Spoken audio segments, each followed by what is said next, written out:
Halo sobat-sobatku, perkenalkan, namaku Opin. Selamat datang di channel YouTubeku ya.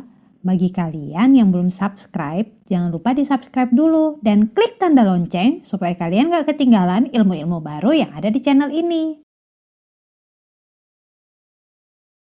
Hari ini, Opin duduk menghadap keluar jendela. Persis di depan rumah Opin ada jalanan kecil yang sesekali dilewati oleh orang-orang.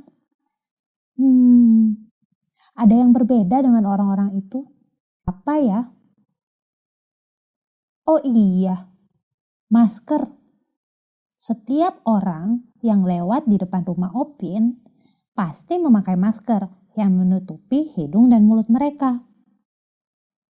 Banyak yang berubah ya belakangan ini, terlebih semenjak COVID-19 merebak, menjalar, merayap dan gentayangan di udara.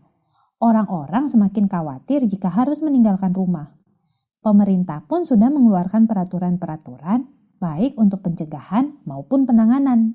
Dan tak lupa bantuan sosial buat orang yang terkena dampak COVID-19. Terkena dampak COVID-19, Opin pikir semua juga terkena dampaknya loh. Lihat saja, orang-orang mulai membiasakan diri untuk menggunakan masker setiap keluar rumah. Ada yang bahkan memakai baju berlapis hingga face shield. Semua dilakukan karena khawatir akan terjangkit virus berbahaya ini. Kekhawatiran adalah salah satu dampak nyata COVID-19 terhadap kita semua. Opin jadi bertanya-tanya nih, dari mana dan seperti apa sih sebenarnya virus COVID-19 ini? Dan apa yang bisa kita lakukan untuk memastikan kita terhindar dari virus jahat ini? Dengan bantuan Google, Opin bisa mengetahui bahwa virus COVID-19 ternyata merebak pertama kali pada Desember 2019 di negara Cina, tepatnya di kota Wuhan, ibu kota provinsi Hubei. Waktu itu, hidup kita masih aman-aman saja, sampai akhirnya dalam hitungan bulan, sepertiga negara di dunia dilaporkan terinfeksi COVID-19, termasuk Indonesia. Di Indonesia sendiri, pasien pertama dan kedua adalah seorang ibu dan anak perempuannya yang sudah dewasa. Nah sobat-sobatku, sang anak perempuan ternyata sempat bertemu dengan seorang warga negara Jepang yang ternyata positif terjangkit COVID-19.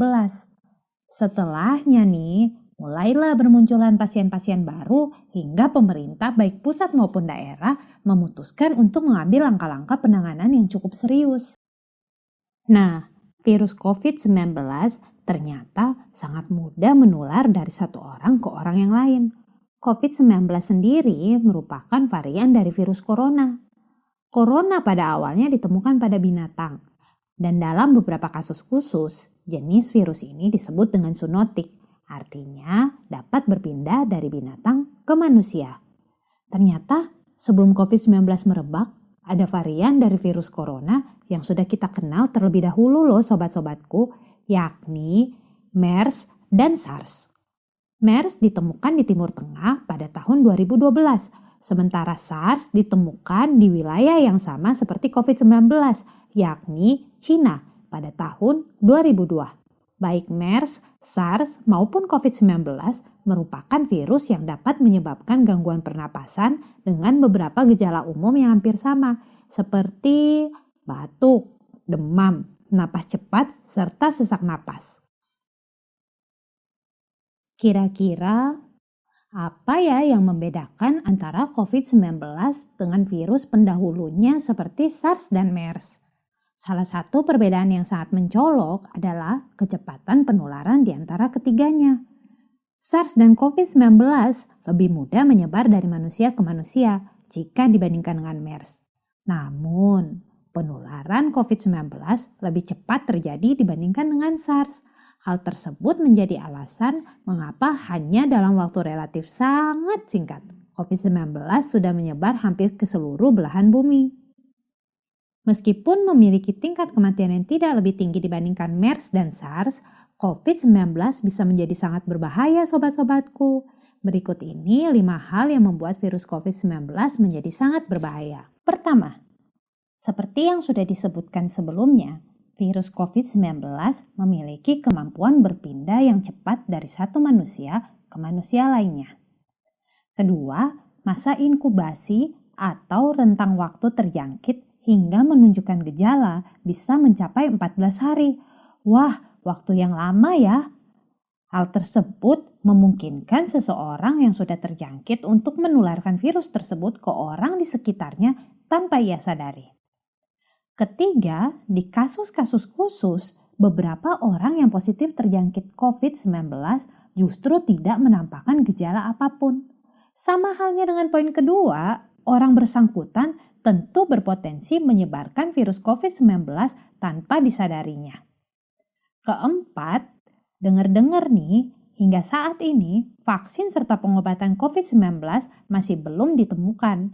Penggunaan obat antivirus yang digunakan untuk mengobati baik MERS dan SARS masih memerlukan penelitian lebih lanjut jika memang ingin digunakan untuk mengobati COVID-19.